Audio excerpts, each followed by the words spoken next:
Salut à tous les amis, c'est Kara, on se retrouve sur ma chaîne pour une nouvelle vidéo. Alors une vidéo recap GDC encore une fois. Donc une guerre que nous avons livrée contre le clan Limbo.ir. Victoire 43-27, donc victoire très large, normal parce que si on regarde le clan adverse. Bon ben clan Limbo.ir, descriptif welcome my friend, bienvenue mes amis. Quand vous voyez un descriptif comme ça annonce à peu près le clan que vous allez affronter, un clan niveau 6 avec 77 victoires, donc un clan apparemment facile pour nous. On a inspecté un petit peu leur vivier en face en début de guerre, c'était des viviers anti-2. On a inspecté leurs troupes, vous voyez même que l'HDV9 le plus fort chez eux n'avait même pas les cochons 5 ni les ballons 5, les ballons 6 pardon, donc quand vous voyez ça, c'est que ça annonce une guerre simple pour vous, si vous êtes un clan qui gère à peu près les compos 3 étoiles et qui avait des anti-3 en village. Donc quand c'est ça, on peut se permettre de faire des attaques un petit peu originales. C'est ce qu'il va y avoir un petit peu à peu près dans cette GDC.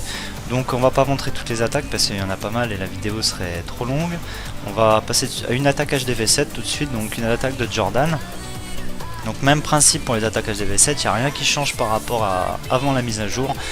On joue avec le full drag niveau 2, 3 sorts de foudre. Donc les 3 sorts de foudre ont détruit une anti-aérienne. Voilà, on va mettre cette attaque en x2. Ensuite le château de clan était complètement sorti du village, on va envoyer des dragons, dont le dragon max pour éliminer ce château de clan. Voilà, c'est fait. Ensuite on va envoyer tous les autres dragons en direction de l'anti-aérienne qui reste. À peu près derrière le souffleur pour pas que ce soit trop embêtant.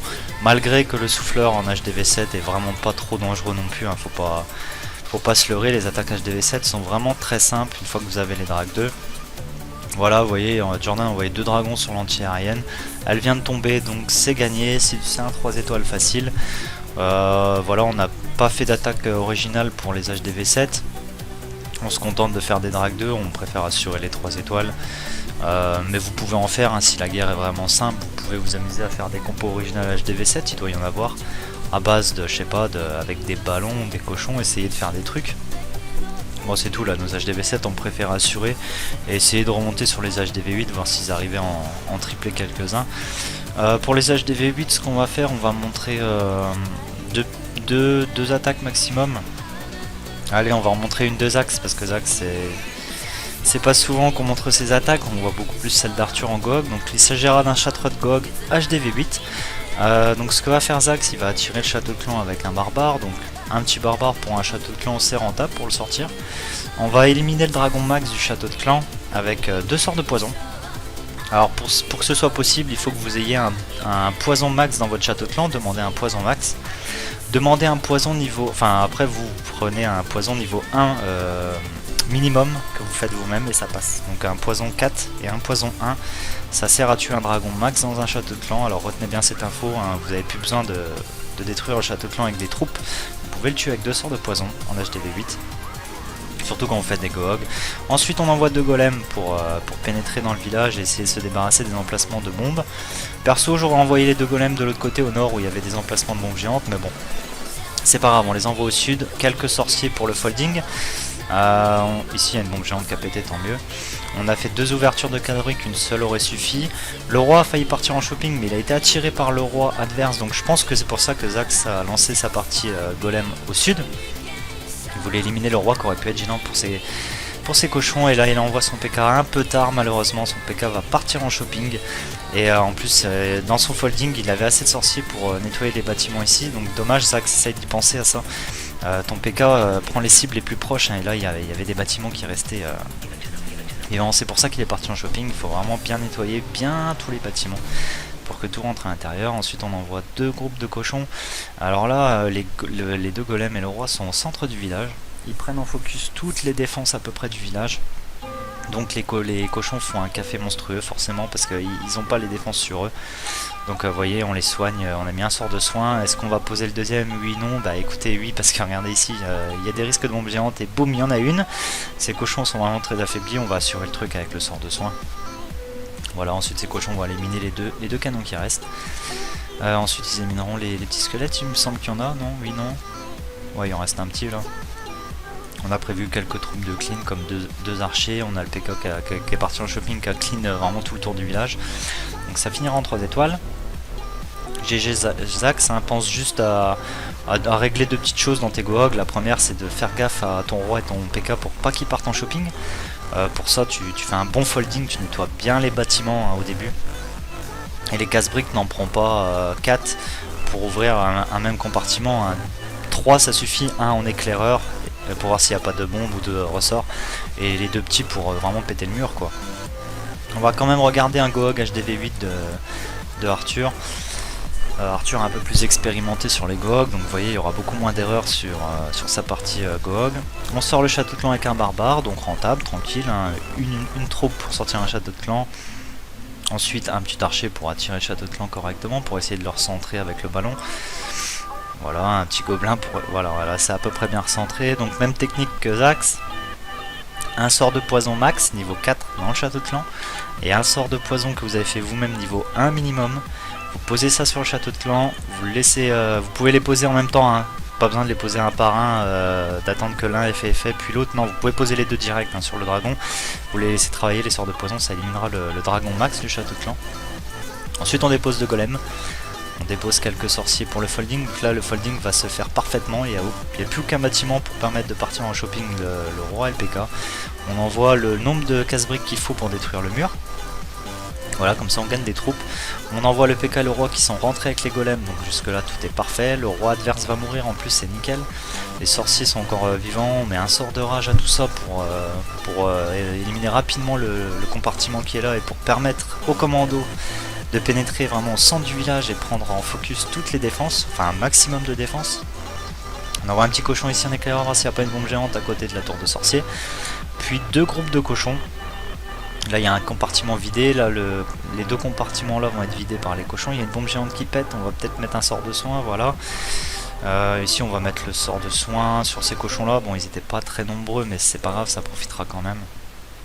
Voilà, là le commando est dirigé au milieu, donc il va prendre en focus un maximum de défense. Et même si ces cochons ils ont pris cher un peu au début, bah regardez, ils vont être tranquilles par la suite parce que toutes les défenses sont focalisées sur les golems. Donc voilà, toutes les défenses viennent de péter, c'est plus que du clean, donc un joli Gohog HDV8. Bon, je vous conseille les Gohog HDV8 si vous voulez faire des 3 étoiles. Ensuite on va passer à une attaque de Folio sur le numéro 3. Voilà, Folio, alors le château de clan est un petit peu loin de là où il lance son commando. Donc ce qu'il va faire, il va sortir le château de clan déjà. Parce qu'il va être sûr de l'éliminer avec sa partie commando. Donc un petit cochon pour le sortir, parfait. Alors un dragon max, un ballon, comme d'hab. Ensuite il va envoyer sa partie commando. Donc il s'agira d'un Cold Blooded Gobamo, donc un seul golem. Pour tank un maximum de défense. Et ce golem, donc si on investit un golem, on va forcément aller chercher une anti-aérienne. Éliminer donc le château de clan et l'arène, tout ça avec un seul golem. Quelques sorciers pour le folding, donc pile poil le nombre qu'il faut, pas besoin de plus. Une belle ouverture au casse-brique, un sort de rage, tout ça pour éliminer le château de clan rapidement, les premières défenses. Le roi a détecté la reine, on enclenche son pouvoir, il tue la reine. Une première anti-aérienne vient d'être détruite, ça c'est tout ce qui était prévu. Et on aura un petit bonus, vous allez voir, la deuxième anti-aérienne qui est ici va aussi mourir par la reine. Donc ce sera un petit bonus de la reine, merci la reine, qui fait un taf phénoménal dans les compos hybrides. Donc là c'est parti, on envoie donc les molosses et les ballons en chirurgical derrière, on envoie les sorts de rage pour relier sur les anti-aériennes. Donc en gros c'est deux molosses sur la première anti-aérienne, ensuite on rajoute un molosse sur la deuxième, puis un molosse sur la troisième. Les ballons en chirurgical sur les défenses, donc 2 pour les tours d'archer, un ballon pour les canons à peu près. On relie les ballons sur l'anti-aérienne avec des sorts de rage ou des sorts de speed à vous de voir. Donc voilà, c'est ce que fait Folio. Voilà, il lui reste 2 molosses en vie. Il va envoyer le dernier molosse ici sur la dernière anti-aérienne pour déminer le terrain, ramasser tous les pièges aériens qui traînent, prendre au focus les défenses. Et vous voyez, là l'anti-aérienne est morte, donc c'est tout, le molosse tank les défenses. Un sort de speed pour détruire les tours d'archer. Il lui reste plus trop de défense gênante, donc voilà, GG Folio. Ça finira en 3 étoiles, il y a assez de pops, il y a assez de ballons pour le clean. Donc ça va finir par un 3 étoiles, GG Folio. Ensuite on passe sur une attaque de Adri sur le numéro 2. Donc voilà, une compo qu'on connaît bien, elle a un AQH avec une reine niveau 15. 3 guérisseuses, ça suffit apparemment. Donc 3 ou 4, moi j'en prends 4, Adrien en a pris 3, il sentait que c'était suffisant pour le peu d'objectifs qu'il avait à remplir, puis il n'avait pas beaucoup de défense sur sa reine. Donc voilà, on a déposé 2 petits sorciers pour clean les bâtiments à droite, pour que sa reine aille bien à gauche. Donc ce qui était prévu par Adri avec son AQH, c'était d'éliminer la tour d'archer, Voilà, mais surtout l'arène qui aurait pu être gênante pour sa partie aérienne et l'anti-aérienne qui est là. Voilà, c'est les objectifs de son AQH. Et le souffleur, hein, si jamais il peut tomber, bah, c'est tant mieux aussi. Je me rappelle plus, je crois qu'il tombe pas, mais bon. Donc voilà, la reine progresse vers l'arène adverse. Voilà, ça va faire reine contre reine tout de suite. Alors, soit un sort de rage, soit le pouvoir de la reine. Donc là, il va utiliser le pouvoir de la reine, c'était suffisant pour lui. Ensuite, la reine va détruire le réservoir qui est là, et ensuite, elle va s'occuper de l'anti-aérienne. Les objectifs sont remplis, on s'occupe plus de la reine. Le souffleur ne tombera pas, je crois, mais c'est pas grave. Ensuite, on passe à la partie aérienne.